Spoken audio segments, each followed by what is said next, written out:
जगन्नाथ आम आसी पहुंचे जगन्नाथ मंदिर में बाहर प्रबल जोर वर्षा हो देखिपे।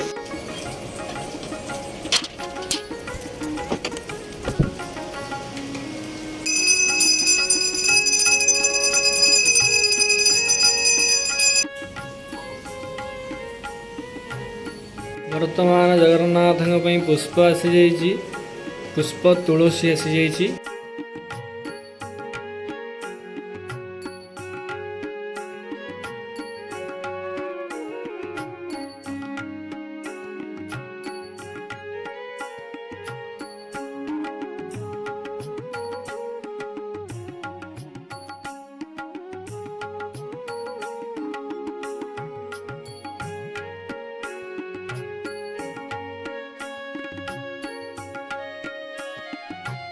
आम आलती दानी प्रस्तुत हो जाइए, तो एथे किसी कर्पूर पकईकरी भगवान